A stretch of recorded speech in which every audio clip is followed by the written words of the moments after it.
So we're so excited today to have Dennis Lyandres. He is the former CRO at Procore and now an advisor at Iconic Capital. And we're going to be talking all things multi-product today. So Dennis, thanks for joining. Yeah, thanks for having me. And I can't say enough great things about Sastra. I have been a reader and obsessive fan and have just gotten so much from this community. So it's like such a freaking privilege and honor to get to be here. And I'm going to chat through what I think is one of the most important topics as it relates to growth, and that's multi-product.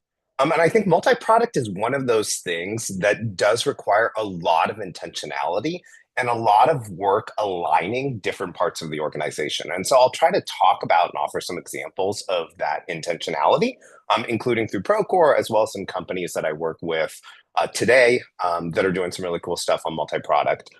And the three vectors that I hope I can kind of offer to the group as like, hey, these are the areas to really, really focus and integrate and align are product, people, and your corporate resourcing for those people and how you enable them to work well together.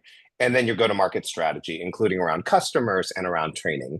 And so as Amelia mentioned, I'm Dennis Lyandres. I'm an advisor to Iconic Capital. I also do some independent board and advisory work. And before that, I was with Procore. And Procore is a construction software company. So Procore builds schools, hospitals, roads. It sells to a wide variety of different folks in the construction ecosystem. I joined at about 10 million in revenue. We were a single SKU company. And throughout that journey, we really evolved to become a multi-product company, a multi-stakeholder company, a platform, and to have a very compelling fintech story. And I share that framing, multi-product, multi-stakeholder platform, fintech. I know it's a lot because I think it's part of the example I hope to share is like we were very, very intentional about doing that. And I think had we waited later to start to do some of the multi-product stuff, to start to think through how would we expand through the value chain, I think it could have been a little late and it probably wouldn't be the company that it is today. So today, Procore is over 1 billion in ARR. It's a public software company. And I think it's got an incredibly bright future. Before Procore, I was with a couple of other multi-product platform companies. One was Cloudera, and the other was Pentaho. Pentaho is data integration, data analytics. And I've tried to be a really big student of multi-product. I would say I'm probably more a student than a teacher. So I'm really looking forward to the discussion here because I learned so much from doing this. But this tries to bring together all my learnings from my own experience from advising and anywhere else that I could talk to the smartest people around on how to do multi-product. Awesome. And then before we get into it, I know you already shared a little bit about your background. We were just chatting before, we typically do just a little bit more of an icebreaker with our speakers before we get into formal slides. So we'll do the icebreaker and then just real quick for folks either in the Zoom room or watching live on the live stream, put your questions in for Dennis as we go. And yes, you can drop into the chat where you're tuning in from, as some people are starting to do, as they know from each week. And then, yeah, Dennis, I know you just mentioned these great companies you're at, and then now you're at Iconic. Is there, just as a quick icebreaker, is there since you're advising, is there a company that you're advising now that you're like super excited about, just to give people like a flair of what you're doing more so now? Yeah, gosh, there's definitely more than one, but I talk about it later in this presentation. So I'll just highlight Notable. And Notable is AI for healthcare operations. So similar to some of the challenges Procore face, there's just a massive labor shortage in healthcare operations. And it impacts every single patient who goes through the healthcare experience. And one of the things I think they're just doing that's so rad is the way they're going about multi-product, the way they're future-proofing it with AI agents, the pricing and the packaging model. So Notable would be an example of a company I'm pretty fired up and pumped about. Yeah, that's good. Okay, we will let you take it away, and then we'll do questions at the end. I'm sure there'll be a bunch about going multi-product, but yeah, without further ado, thanks for doing this.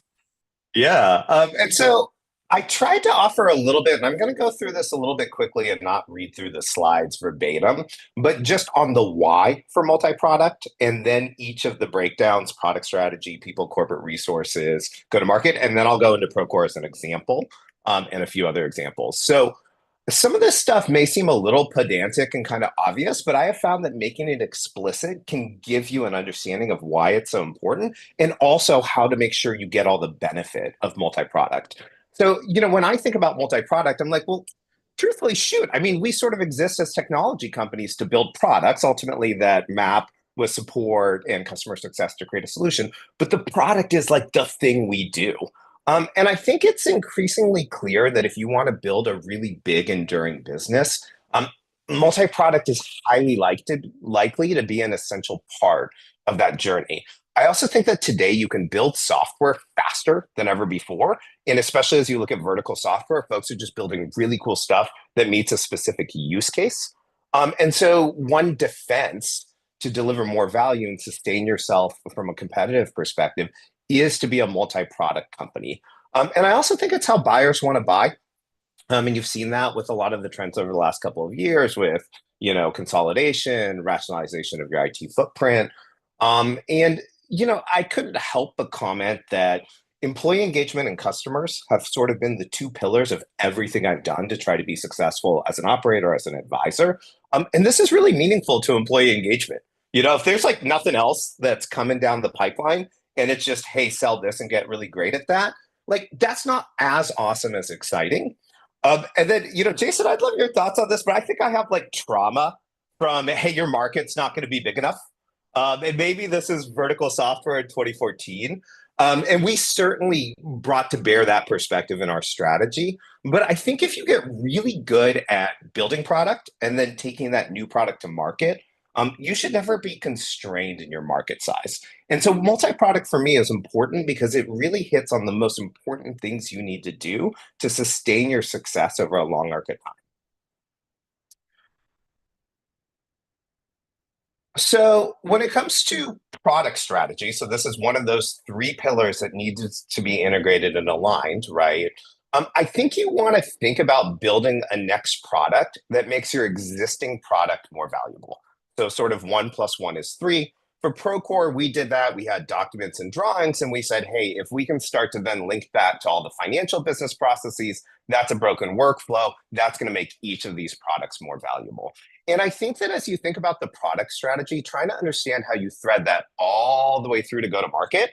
So at some point, like we have to call someone. We want to get higher and wider in these organizations. We want to matter more to the people who cut really big checks. Like I think Notable is doing this really well, and I'll talk about it later. And in that regard, this ability to build a product portfolio that helps you get higher and wider is really helpful. And one simple way to think about it is, see if you can follow the workflow. And there's somewhere where it breaks, and then they go back to Excel or they go back into an antiquated system, and there's a lot of pain there. I think the old paradigm of like I'm trying to like help someone make money, save money, or manage risk is a powerful one. And there are all sorts of things that, again, if they're integrated and they're intentional, can create a lot of opportunity. And those are things like data products. I think AI agents is something that is worth really understanding. Can I just make people a lot more productive? And so these are all ways to think about product strategy and what kind of product to build. This will probably get me in trouble, but I think it's okay to use professional services as a short-term crutch to ensure your customers are successful and to make sure that you accelerate your learnings on what you need to build. I really want to stress the short-term crutch thing because if then 5 years later you're like, oh, we just throw a bunch of bodies at it, we use ProServe. I don't think that that was a successful product strategy, but I do think that it can be part of your short-term strategy. Another thing that I have found really helps folks to think about and to integrate is there's lots of ways to become a multi-product company. Each of them come with their own pros and cons, and each of them, I think you want to align your corporate resources and your people and your go-to-market accordingly. So if you're going to buy companies, then the way that you're going to staff an organization internally and the way that you're going to take that acquired company to market, both honoring the legacy customers from that acquired entity as well as a new one, is different than if you're building it organically. Today, the ability to white label OEM embed technology to accelerate time to market, especially on fintech, is really cool. But if you're going to do that, again, there are just some pros, cons. There are some different ways that you're going to be able to manage your roadmap or not manage your roadmap. And these things I think are worth understanding and appreciating in advance. I'll talk about this later in the Procore example, but we did have a crawl, walk, run strategy that would ultimately get us to be a platform. And if you're going to do platform, I think there's a lot of lessons I learned, like in particular, the sales team and the customers, like, hey man, where the feature function? And you're like, oh, you can't see it, but check it out, configurable fields. And they're like, whoa. Like this customer wants this thing, right? Or you're working on reliability, extensibility, security. So if you're gonna build this way, just make sure that you're mindful of the pros cons and that you integrate that into how you set up your organization and how you work with your customers and take it to market. On the people and corporate strategy, so this is sort of the second part of the three parts of multi-product excellence that I think should be integrated. I think it's really important to put your best people on it. That can be really painful because all of a sudden you're taking people who are working on really important things in the core business and you're saying, hey, now go work on this thing. And this thing might not generate revenue for a little bit and it's hard. But I think that you're going to get the best outcomes if you put your best people on it. I think a minimally viable sort of pod for those best people is someone from engineering, product, and design, and someone from go to market.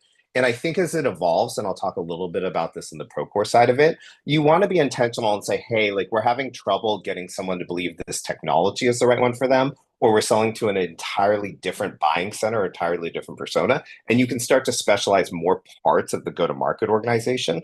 But when you're going multi-product, I think treat it like a startup. So think of it more in terms of early stage metrics you might be used to managing in the kind of 0 to 1 or 1 to 5 million revenue journey. Then if you're 20 million in revenue, some of the metrics you might be looking at like rule of 40 of ARR per FTE or CAC. So think about it like a startup, invest in it accordingly. And when you put your best people on it, make sure that they have a really strong connection to senior leadership, that they recognize the risk and that they're going to get outsized rewards and recognition for this, and make sure that they know how to navigate to fix problems. And that's going to land them to all sorts of different places, but that connection to leadership is really critical, I think, in then being able to do that. Iconic has a slide. They actually have a report that covers this exact subject, which is, hey, there are different metrics you manage to in 0 to 1 million, 1 to 5, 5 to 20. It's illustrative, it's not prescriptive. So there are a ton of reports and literature, but I just wanted to offer this as an example, right? You're looking a lot more at signals of product market fit. You might be taking a lump sum amount of investment saying, hey, I'm willing to put $5 million and 2 million or 3 million goes to development and $1 million goes to go to market. And we're going to look at it that way to achieve these milestones, not, hey, I've got to ramp these reps, I've got to get productive, et cetera. All right, so the third pillar, and then I'll go into some examples, go to market. I think customers are just absolutely essential for so many reasons, but they're equally important into the multi-product journey. So ideally, you've done the work up front to have really good relationships with your customers on the core product to make sure that they've realized a ton of value. I say that because those customers are probably going to be where you're going to sell that new product to. And I think that's a pretty good strategy because hopefully you have enough of a relationship that they'll give you a little leeway and they'll give you good feedback. I think how you pick these customers really matters. And there's a couple of things that would make, in my opinion, a customer really strategic in the work to help you do multi-product. One is that they're just going to be a great partner on a couple fronts. So they're going to help you with product development. They're going to help you with competitive intelligence because there's some way they're doing this already. And there's going to be competitors that are also trying to do this. And ideally, they will help you figure out how to take it to market. What's the messaging? What works? What doesn't? Where's the ICP? How will it evolve? But where can I sell to today? I also think picking customers that disproportionately matter to the industry and that will say what you want them to say is really important. And there often are customers in various verticals and segments that sort of have a track record of being those early adopters and then lighting up the industry for everyone else. I think on the go-to-market side, as you evolve your product strategy, the personas matter. And so when I talk about like taking a product to market and I talk about a customer, I think you just can't care too much about the people in that organization, their personal pain and win, and the relationships that you build. So it's not just customer, it's not just use case, but it's really the persona. And when I think about go to market, I've come to appreciate there's sort of this tension between product and go to market, which is truthfully, the better the product is, I think the more you, and I'm not saying you should do this, but I think the more you can get away with on the go to market side. Um, Alternatively, if we want to get really, really good at multi-product, then we are constantly pushing the envelope of what the product can do. And we've got to get really, really good on the go-to-market side on how you work with a new product. And to me, the two vectors there again are make the technology valuable with what it can do today and have a really, really strong relationship.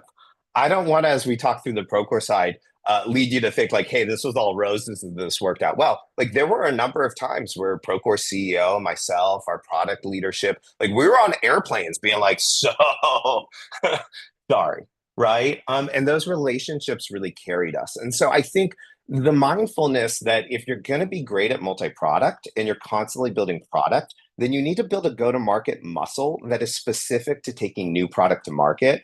And you can apply that same framework of like, hey, there's a different body of work for being an early stage startup and trying to convince people to give you a chance, vision, sell, et cetera, than there is being a mature, established vendor and just scaling out that go-to-market motion. On the go-to-market side, I think that alignment of all the different levers is really important. And an illustration of that would be pricing and packaging aligned with internal incentives. And so, you may not generate a ton of revenue off this product initially, and customers might not be willing to pay a ton for that product right away. That's okay. Still make it really compelling for the customer. Still make it really compelling for the sales team. So this is illustrative, not prescriptive. But if all of a sudden you're like, hey, you know what? I'm going to pay 10x commission to the first rep that can prove you can sell this new product. And for the first customer that signs up and they're a great reference, I'll give it to them for $1. Not forever. I'll set the expectation. I'll let them know. But what you're really doing is driving that usage adoption. You're building internal and external advocates. And as you think about integrating the go-to-market side with the product side, and we did this at Procore, is we started by just kind of adding it into the existing product and just saying, hey, like there's now this other thing you can do in the existing product.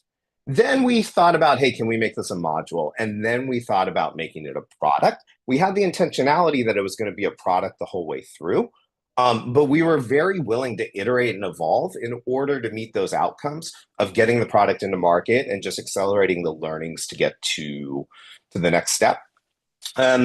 This is another one that I feel kind of like customer. I could like do hours on this topic, but training and development. It's so frustrating when the product has evolved and the sales team and the marketing team and the customer success team doesn't know how to message it. And I think growth companies and startups are always changing. And in my opinion, the way you kind of hire, fire, promote, and see who can keep going for the future is to train and develop. A tactical way to do this on product is just teach someone the new customer success story that speaks about the usage of the multi-product, that ideally covers some of the reasons they buy and why it's different, and have everyone do a stand and deliver. If not at least the whole company, then at least the sales and the CS team. And look, there's lots of cool ways to do it today, but a simple example is like use Zoom, have them record it, create a contest, who's going to do the best one, celebrate it in all hands. You can obviously use AI, call coaching. There's like lots of ways to do it, but have some sort of mechanism to train and develop folks on the product and make sure that that's a core competency you build in the multi-product journey is training and developing your folks. I wanted to kind of run through this fast to go through some examples, and I'm almost out of breath, but Jason, since you're here, any thoughts, reactions before I go into examples? I got a lot of questions. I want to go through Procore. Just on the go-to-market one on the prior slide. Like this pod thing, I think for folks that are doing vertical SaaS, it's like a big topic, right? On marketing, how did you guys handle it? In terms of the pod? Well, like, do you have a different head of marketing for each pod? Did you have, I found a challenge with a lot of vertical SaaS is when you have, especially in the earlier days before you're at $1 billion in revenue, when you have a single CMO, a single SVP of marketing, it's too much for a lot when you have 4 or 5 products like this, especially if there's like sub verticals. within them, right? Yeah. There's subgroups of construction, there's subgroups of this. And I find a lot of marketers stumble hard when they try to do this horizontal approach, when they come from a single product. So how do any learnings from, even just from the sales side, working with marketing, how do you segment marketing successfully when you go multi-product? Well, so I started as the EVP of sales at Procore, and then my last 4 years or so, I had marketing, customer success, BD, RevOps.org, the whole thing. The whole thing. Yeah. And for me, the learnings were aligning to the buyer and what you need to do in order to achieve that outcome. And the example there is like when we were selling to the same general contractor and the same buying center, right? It was a lot easier for marketing to take that to market. Right? Yeah, right. But then Procore has multiple buyers and multiple stakeholders and multiple vectors, right? Yeah. The same emails and processes don't work. They fail, don't they? Yeah, and I think that what we ended up doing was kind of a two-in-a-box model, and we took a strength-based leadership approach. And so it was someone from engineering, product, and design. It was someone from go-to-market. We tried all the different flavors. Like, should it be a marketing person from go-to-market? Should it be a salesperson? Should it be a CS? There's pros, cons, and depending on the product and the issues and where you're stumbling. But what was really important was we had, we tried not to say one throat to choke, but we had one back to pat to say, hey, you're responsible for making sure we can sell to this stakeholder. And a really important one for us was the owner, right? So this was Procore. We were selling to the general contractor. They're kind of the hub and spoke of a hub and spoke model, right? And if you follow the workflow and the money, it gets you to the owner. These are not like real estate developers exclusively. They're like Fortune 100 companies building, corporate data centers and campuses and retail stores. And that was just a very different motion. And so we picked two really senior folks, right? Director, VP level. We said the only thing you're going to do is evolve our entire motion across product and go to market to be able to sell to this stakeholder type. And then it was that connection with senior leadership. And like, it's just a grind, right? So I think it's less about like, hey, what is it all up front? How do we get that message right and figure out all the problems? And more like how fast can we fix the problems that are popping up? And the more it's different, the more it's going to be hard. And this is why I think like that intentionality and that focus matters. Because if no one on the executive team has the time to sit with these two-in-a-box folks, and if these two-in-a-box folks don't have the right rewards, they're not strong leaders, they don't know how to navigate the org, and then no one's consolidating the learnings and fixing these problems, good luck. Yep. Well, I want to go through the Procore, but let me just ask one other question that kind of was triggered by your prior slide since you asked me. It's a very specific question, but I do think for multi-product it's important, is attach rates and a specific question. So you're adding new products, second product, you're adding payroll or planning or scheduling or all these things. I find you almost have to bifurcate attach rates. So there are going back to your base. What can I go back to my base and sell? Yeah. And then there's new customers that start to see you as a multi-product vendor, right? I've often found for a while, the ratio almost is 2x, like it's twice as easy to sell the new product to a new customer as it is going back, right? The sales team wants to go back and sell it. I'm literally working with a company today that's at 20 million ARR. And for their third product, the attach rates are 38 and 16.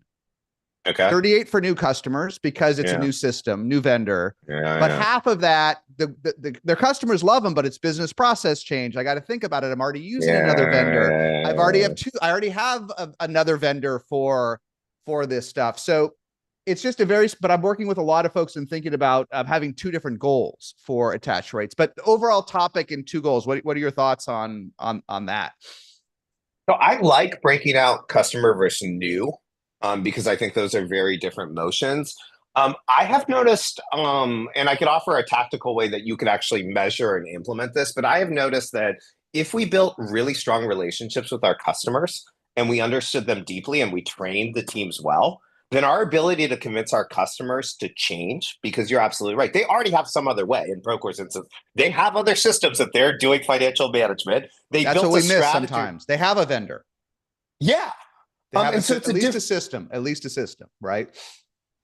It's Excel a lot of the time, but that person's like, over my dead body, it does exactly what I need. And now you're selling this incremental thing because you took this product to market agilely, right? Yes. And you want me to shift off my Excel spreadsheet that is a mission critical workflow, right? And go on to this thing that only does an increment. So sometimes it's about understanding when and how to approach them. The short answer is, look, I think you're right that, new logo, you can tell a different story and you can sell multiple products out the gate because you're solving those problems. And within customer, what I have found is, like, truthfully, if you were really good at making them understand the value of your existing solution and your go-to-market motion talks about, hey, these two are better together, here's where it's going to go, and you have really good relationships there, Yes.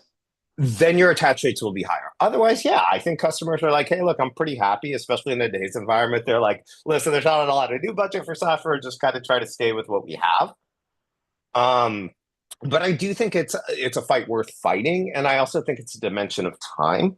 So as the product gets more mature, and you continue to market to your customers, I think we saw that those attach rates kept going up in customer and they converged closer and closer. Converged over time. Yeah. Yeah. That's just my meta. We can keep going. I just think my learning for founders growing or executives growing is you may need two different goals. Like, you have to set a goal. If you don't set a goal for multi-product, you're wasting your time. Like, this best efforts is not going to work. You have to say, look, I want 20% of my base adopting this ERP, this payroll, this billing. But you may need two goals for existing and new, and just understand, to your point, that you're going to have different, they should converge when you're at Procore scale today. But realize it's a convergence process, because Neil and I were literally talking with one of our vendors this week or last week that we love. I mean, literally our little team, I've been on it for 10 years. And I kind of brought it up. Well, we'd love to use your financial services product, but we have 7,000 vendors and credit card bills out there. Do you know how much work for us? Like, we don't actually love the vendor we use. There's no loyalty. Our NPS for you is a 90. For them, it's a 0, but I don't have 100 hours to switch. This is not a P1 problem for me, right? Now, it might be, so we might not converge until 2027.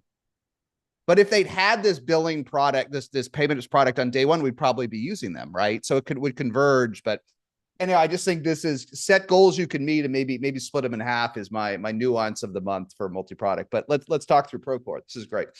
Well, look, for what it's worth, I actually think that new versus customer, they're different journeys. I would prioritize getting really world-class at customer for a lot of reasons, but for another day. Priority getting new customers on multi-product or existing? Sorry, what was the point? I think customer as a go-to-market organization is where you do your best work, right? Yeah. And so separate from multi-product, it's if you can't size the prize in your customer base and figure out how can I cross-sell and upsell, how are you going to do that with new logo? If you can't build great relationships in customer, I think customer also matters to employee engagements, how you bring your mission to life. It's fast, most predictable. Like, I could do a whole thing on customer and just say that oftentimes I see folks saying, well, I got to hit my numbers, so let me go get more new, right? And I'm like, we have to do both. The curiosity I have, and we could park it, but it's your podcast, so you go wherever you want, is it's your workshop. If that vendor came to you and said, and you've written about this, hey, I will make the switch really easy for you. I will do all the services. I will offer all the help. Here's the pain on your current solution. Here's the bright future with us. And they made the pricing really compelling. So kind of contract buyout or whatever. Would you feel differently, or would you still be like, listen, it's just no thanks? Well, look, it's funny. We were talking with someone who we have a 90 MPS with, that if the point is, in a lot of financial services stuff, it's hard to do that effortlessly, right? If you have 100 bank accounts and vendors flowing, there's another vendor we use who will go nameless. And they literally switched us overnight. We did nothing. We gave them the admin login to one of our services, and we woke up the next morning and it's a high volume. No one knows we've switched over a vendor. I just wrote this post that they don't even know we've left the other vendor yet because it was. I saw that actually. But I will tell you, over the years, that's the only time I've seen it happen myself. Now, I have some investments where they've done it. I've watched on the contact center when Gorgeous took off, which is kind of like Zendesk for e-commerce. They blew up during lockdown because everyone needed every store went online, and they did find a way to migrate in one click from Zendesk, and it was everything. And they did migration, buyout contract, 0 net cost. If you signed a 4-year contract on Zendesk yesterday, they would pay for the next 3 years and 11 months, like, because there's multiple levels of friction. There's technology, there's soft costs. That's the biggest one. Is the real problem with founders and especially salespeople. Only the best salespeople even understand soft costs. Like, you're trying to give me a discount. Hold on. I don't really care if it's 10 grand or 9 grand. Do you know, I don't have a person to do this. And the sales guy's like, what about 8 grand? I'm like, no, you're not listening. It's not $1,000 in my $100 million, $1 billion business. Yes, it sort of matters. Soft costs are always geometrically more than hard costs. This is a point almost no founders get and almost no sales reps get. And so they're using a lot of the wrong levers strategically, right? Don't give me a cheap, do all the work. But I've only seen it once. There's another product. I'll give you one last example. And then I want to tie it back to a multi-product point just to put a bow on it. But there is a vendor that we love to death. And we have a small use case. But we would love even for ourselves to move over to it. We've tried for 4 years. We've tried for 4 years. And we went to it, and their CRO's a SaaS super fan. And the CRO said, well, we are paying $60K for your existing vendor. For us, it's 200, but we would give you a discount. Okay, so it's 3 times the price. And then we found out they couldn't do the data migration because it was too complicated. So they said they could find us an agency. The agency wanted $100,000 to do data mapping. And then this is after 3 months of work on our part. After 3 months of work, the vendor we want to switch to said, listen, we thought it over, and you have to run both products in parallel for a year. So we have to go from 60K to them to 200K, discounted to 180. So triple the price. Then we need to pay an implementation team 100K. Then we actually have to pay the original vendor for a year because they can't guarantee data integrity. This is one of the top 10 SaaS vendors on planet Earth. So there's a lot of fun parts of the story, but you have to really do it for real. This is all the executives said they would do it, but they never delivered. It was too much work. So if you want to make it one click easy, like these 2 examples I gave you, one which will remain nameless and this gorgeous Zendesk, my learning is it has to be a top-down insane commitment. It's a huge feature. It is huge, it's just not worth it for a lot of your customers, right? And so tying it back, it's a really good question. Tying it back, that's why I think intuitively on when you go multi-product, you think you actually should have more success with your existing base than new customers. That's what your intuition says. I actually think if they love you, it's very easy to get a call. If they love you, they will take the call. They will 100% of your customers, if they love Procore or Schmocore or Lowcore, and you say, look, I have this great new payroll product, they will take the call. But I actually think in many cases, your net attach rate will still be lower than new customers. It's obvious, but an aha moment to me that you'll get the call, but it may be 0 extra work for a new logo to do the multi-product, right? It may be 0 extra. Probably not That's 0, why I want but to kind of get best practices to what people's numbers were, because I always intuitively thought your best multi-product customers are your existing customers, like you said, right? If they love you. But actually, I think it can be a fallacy, is my only learning back. And you have more experience than me because it's so easy to get the call. But if the product isn't that easy to switch, I may stick with my vendor, my crappy vendor that works, right? Do I really want to switch over my accounting, my financials, my payroll, my payment? Like I'm frustrated with my payment vendor, but you know what? I'm running 300 million a year through it. It's not broken. You need 3 months. And and you can't support you can't support like you can't support the euro. You can't support international. You can't support wires. Oh, you didn't tell me that. Okay. I love you, but you can't support France yet. You can't support Latin America, right? This is another issue that I see with vertical SaaS is they add these products, but inherently they're not as feature rich as the competition. And is the integration worth the lack of feature parity? I find more often than not in the beginning, it's not, right? And that's why your attach rate may be lower than you think. You have to be honest with your customers and say, no, don't use our payroll product yet, because we can't handle Canadian employees maybe in a year. And then you have to be honest, right? Or break the relationship. And that's why I think that training and development, the integration of product and go-to-market together is so powerful, because I think the alternative would actually be worse, right? If you wait until the product is fully feature rich and meets all the needs of the legacy solution to then take it to market, But I think then you have to be really good at like, where is there a fit and value? And so maybe to segment into the Procore, situation. So look, I can't take any of the credit for this. I think Procore CEO Tui is like a leader of a level of caliber I haven't really come across elsewhere. And one of the things he's amazing at is like, hey, look, we're going to change the world and we're going to be a really big company. And to do that, we have to have a long-term vision and strategy for product. And so at Procore, the stakeholder we were selling to in the construction ecosystem, this general contractor, that was not an accident, right? We felt like they were the hub of a hub and spoke model. And the product we were originally taking to market, and this is what I mean with that like obsessive intentionality, like be really thoughtful. What's a project management product? That's a collaboration solution, right? That's like docs, drawings, etc. And the thought was over time, and we talked about this in 2015, it took years, right, to get there. But the thought was, hey, eventually we would be able to sell stuff to the owners, so more of the value chain. Eventually, we're going to go from project management to budget and money because those two are very intertwined in construction. Is it on budget? Is it on schedule? Is the project safe? Is it high quality? Like that's project management and budgeting.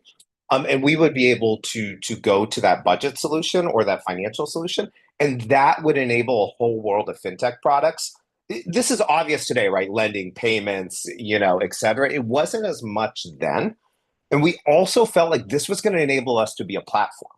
And we were thoughtful about it. It was painful, but like we had to invest in BD to get folks on the platform while we were still building some of those features and functions that someone building on our platform would really want.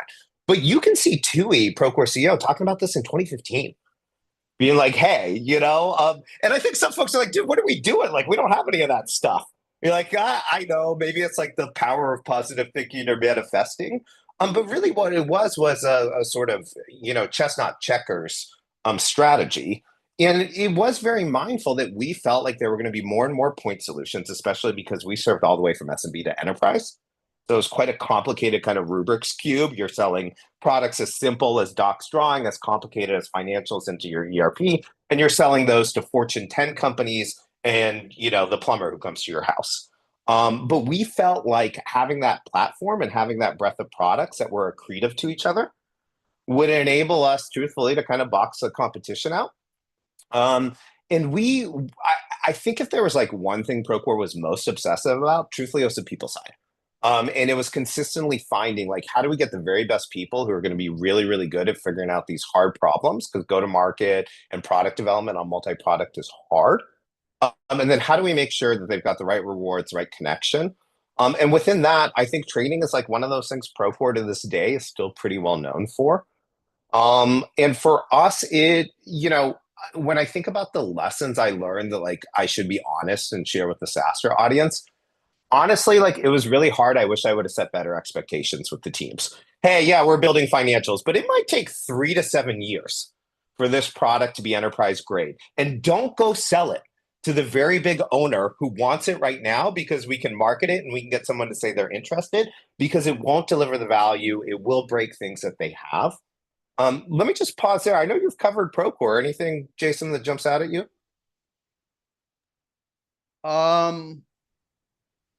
No, I mean, listen, I am a student of Procore. I'm not an expert. Do we have more slides, or is this the Procore piece? I'll ask you a larger question. Yeah, go for it. So, two higher level questions. These are more vertical SaaS questions than multi-product, but it's all related to your point of building a platform. Well, how did you guys think about what amount of market share you could achieve?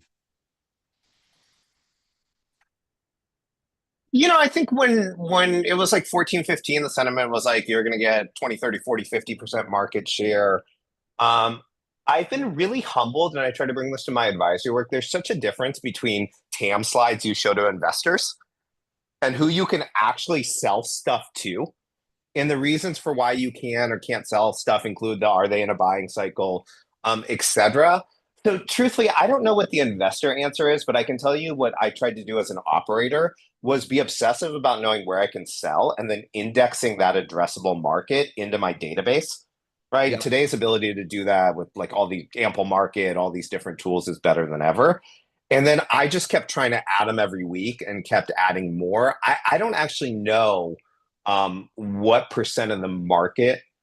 I don't have a firm like, hey, you should be able to get this percent of the market. I certainly have an approach, which is like when the market requires winning a disproportionate amount, but I don't have an answer actually for you. Yeah, I was just curious if it was like a top level goal. My learning, I think back in the day, we all thought about if you get to 20 to 30% market share, that's a lot, right?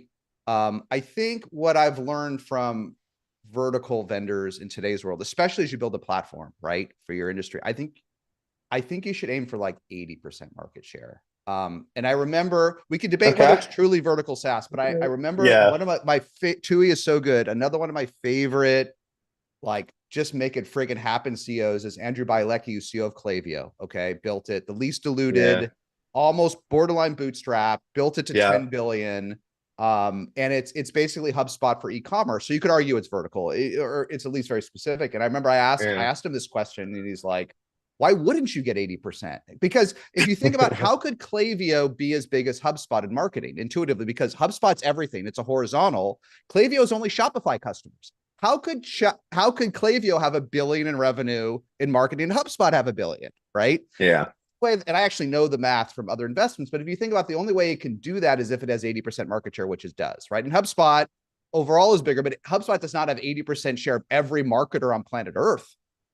Right. Of course it doesn't. Right. There's 1,000. But Klaviyo has 80%. So Andrew kind of kicked my ass. If you watch the presentation, he's like, why wouldn't you? Like, you're a loser if you don't do 80%. And I've started going deep with a lot of folks in vertical SaaS. And even as I don't know Procore as well as I should, but a lot of partial competitors got acquired, went by the wayside over the years. And in today's world, if you build a platform, that often means you're gaining market share. Right. And so when I meet with vertical SaaS founders or I invest, that's what I'm looking for today. Do you have a strategy not to get to 20 to 30 like I thought about back, but to 80? Because if you build something that truly has some sort of network effect in your industry, it doesn't have to be consumer-like, right? But every contractor, every developer, there's an advantage to being on Procore. Like, it makes everybody's life easier, right?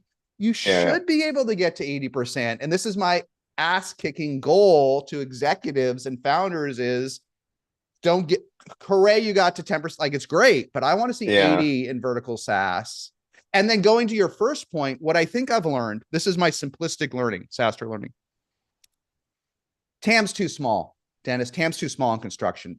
TAM's too small in restaurants. TAM's too small in salons. TAM's too small. Absolutely true in many cases with a cheap product and 5% market share.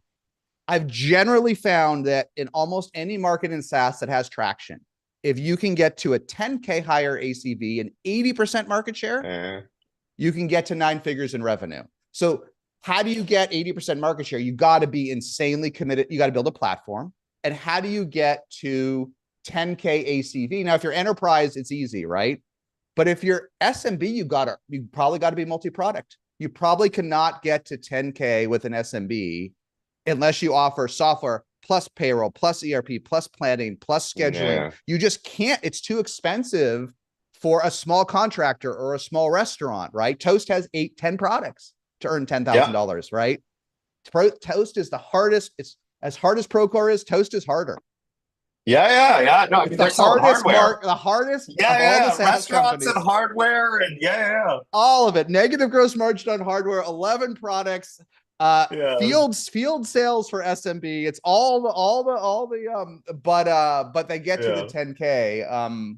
So that's why I ask about for leaders like Procore. I ask, and I don't know that we used to think about this way, but this is my, like, the world just is more competitive than ever. So this is like, aim for 80 or you may fail.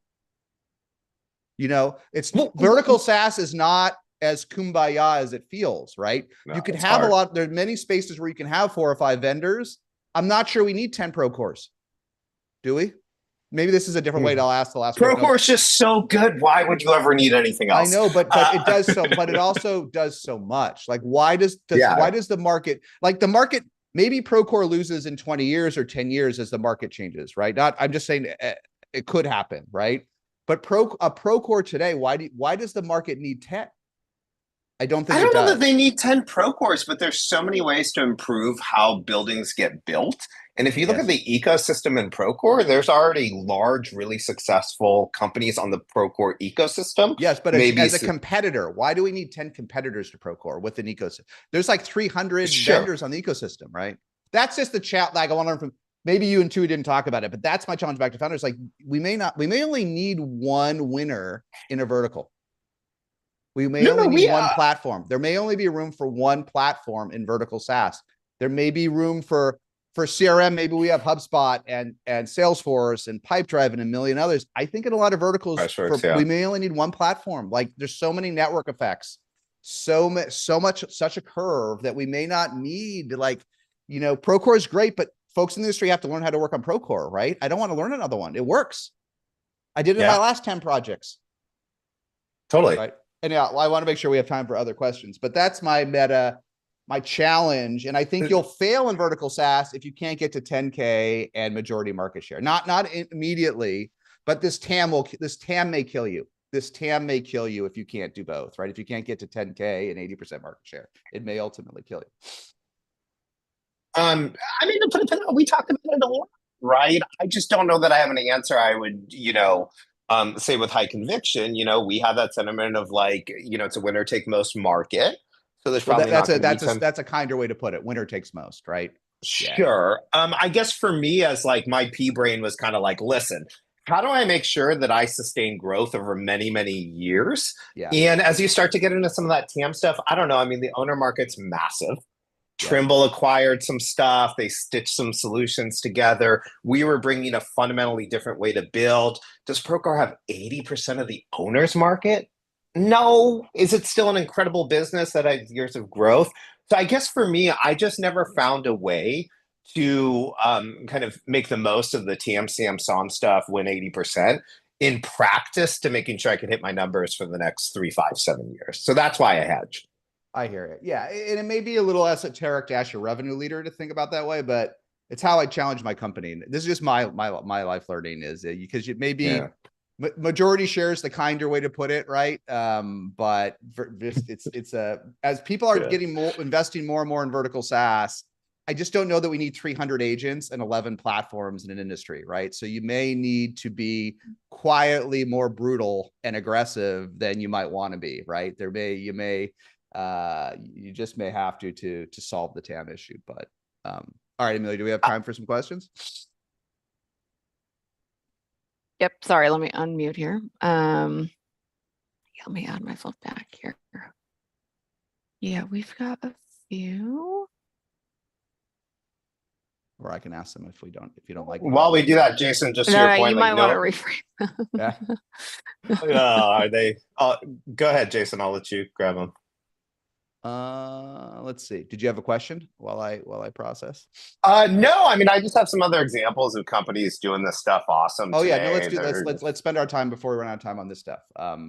Look, I'll go through these fast. So like Notable is doing exactly what you're saying for healthcare operations. And so their platform, they're embedding it, agents across the life cycle. There's a lot of value to saying, hey, we do your digital intake when you go to the doctor. Then the doctor has a referral that leads to an authorization. Then that leads to insurance. And we're going to integrate that whole workflow. I think it's another example of what you're saying, like how do we get disproportionate market share? And they're just doing a wonderful job on like having that intentionality in the product and the go-to-market strategy out the gate. So similar to Tui, Pranay, the CEO, is like, hey, I'm thinking about the next 5 to 7 years of winning the entire industry today. Captivate IQ, I'm on the board over there. They're connecting this workflow of compensation management to territory and quota. Now all of a sudden I'm relevant to a lot more people in the organization. That's just such a broken process, how you connect territory, quota, and compensation together. So they're doing that. It's awesome. And then Speed Chain is kind of like Brex or Ramp, but for construction. So it's card management. There's a lot of uniqueness to how financials work in construction. And just, man, the stuff they're doing with like AI agents out the gate to say, hey, we have all this transaction data. You cross multiple states. You're not going to file for these tax credits or rebates. So these are just some other examples of companies that are like really thoughtful about integrating their people, their product, their go-to-market to build customer value in a unique way. I could do more on these, but I'll stop. Got it. No, those are good examples. Cool. And what was the as Procore went multi-product, because you were there for so long, how did you guys sequence? Like, what was, I should know this, but what was the order in which you brought out what products? Well, we built this might get me in trouble. We built a smorgasbord of products across things like quality and safety, pre-construction, financial management. But we really prioritized financials. We felt like that was the most unique, differentiated. We felt like that unlocked many more things like platform. It was the hardest thing to turn off. And so financials was really the like, hey, we need a category creating product that's an act two. And we prioritized financials. Got it. And then one other one, and we could probably break after that, or I could try to piece together a few questions. But on the multi-product thing, when Procore was, I'm just refreshing my learnings here. When Procore was IPOing, which is still pretty big in the grand scheme of things, right? Yeah. 60% of Procore's customers were buying 3 or more products. Was that all sold together? Was it sequenced over time? How did you think about building up? If it wasn't all up front, how did you think about building up deal size over time? How did that sequencing happen for the multi-product once you're at scale there? We tried to add a lot of resources that were very focused on getting customer attach rate. I think we were humbled by the same, sort of takeaway you had. It's like, why are we getting better attach rates in new than we are in customer? We went after it with a, hey, let us transform your whole thing and sell you all the products. We realized that what was working better was kind of going to each unique buying center, understanding what they were using and convincing them to move on to ours. And so it was more a discrete product than it was, hey, sell all the products at once into the customer base. Okay, one last question on multi-product sales and customer success and upsell. Because Procore grew up, I feel like this whole world has changed the last 18 to 24 months as customer success. Folks will disagree with me. I call it weaponized. Customer success has rolled into sales, and you managed all of it, so you'll have a holistic perspective. Customer success is told the only value, in essence, the only value of a customer is the upseller. They have no value because that's all the CRO cares about. How did you balance upsell and multi-product without fatiguing your base, without over marketing to them, without selling things they're not used to? How did you manage these multiple teams so that you weren't overselling or weaponizing the upsell?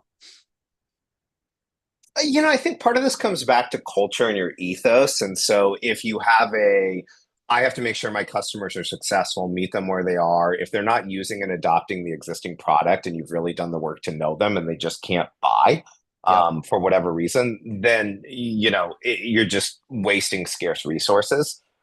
I mean, I'm flattered that you think I nailed the balance. I think actually the answer is in your question. Well, maybe not. It was it was a generation ago where I think we were more customer centric than today. Well, but that's my thing on the customers. I think that needs to be a company ethos. Yes. Right. That needs to be part of your identity. We never made shortcuts in support. So we were one of those organizations where we gave support to everybody and we made sure that was awesome. And so we tried to, find the balance. I think you're actually, I'm reading this from my old SaaStr post. When Procore went IPO, they put this in the prospectus. Hold on. This will shock people today in the era of agents and AI. With no AI, customer tickets and phone calls will all answered in 60 seconds or less. Yeah. This is one of your biggest weapons. This has been abandoned since that little bug went around in 2020. I can't get anyone to answer anything in 60 seconds. That's a weapon. Procore 60 seconds. Average was Procore 60 seconds. Not at startup phase, at IPO, 60 seconds or less. Yeah, but that was to your question on like, what did we do? We made sure that the table stakes were still handled so that we earned the right to have the upsell. If all of a sudden you're like, hey, I don't give a crap about you as a customer, support sucks. I'm not worried about your usage and adoption with your existing product. And I just want to the only thing I'm here to talk to you about is selling you this new product. Like that has a scent to it. Yeah. So we made sure that wasn't the scent that we showed up with. Yeah. I just find it so, even for our little team, when we show up to QBRs, it's nothing but an upsell. Even for the worst vendors we work with, literally, we would never recommend it to anyone on planet Earth They literally, there's just some salesperson on the Zoom who we've never heard from before and doesn't even know how to spell Sastra. And he's like, can I sell you my payment product? I thought this was about me. Honey, it is. Honey, I it thought is the about QBR, you need the I payment thought this was products. about my time to talk, sweetheart, not about your time to sell me. I've never even met you, George. But no, I'm not. Okay, maybe the last, well, we can wrap it up. I think it's a good. Did you, and again, it was this 60-second thing. Maybe that's a good takeaway for everyone. This is pretty crazy, right? To answer all phone and customer tickets in 60 seconds or less. Did you put any, and I do think it has to come from the top. That's right. But was there any gate you put, like you could only reach out 3 times a year to upsell a customer? You could only do it during a QBR. You can only, is there any way you, because I think, you got to put some rules on the sales team, right? Or your bad actors they'll send 10,000 emails and they'll call 10,000. They'll send the 11,000th breakup email where I spam them instead of mute them, right? Was there any gate on the upsell, or maybe it wasn't an issue? I mean, there were some safety, mechanisms to catch those things. But truthfully, I, as a leader, felt like my most powerful weapon there was culture. Was like, hey, that's not our identity. And let's celebrate and reward and recognize strategically the people who are doing it the right way. And then let's have a conversation with someone who blasted 10,000 customers and did it pretty poorly. And if they keep doing it, fire them. And if that happens, all of a sudden it becomes part of how you show up. I personally didn't love putting in a bunch of rules. Now, did I have some mechanisms to know if that stuff happened and then a process in place to coach folks? Sure. Yes. We tried to just get better about and this is, if Procore had 10,000 customers, we tried to just get better about which % of our customers were most likely to expand. Do we have great data? Do we have great relationships? Let's go focus on those. Yeah. Does that answer your question? It's good. It's good. All right, listen, this was great. We could do a whole nother session on Procore. Actually, I'm going to do something with TUI, I think, in the new year, so we can compare and contrast some notes. You could tell me, send me a few funny stories or something to rib them with. But this was great, Dennis. Thank you very much. We'll continue the conversation. We hope to see you at SaaStr Annual in May, and this was great. Thanks.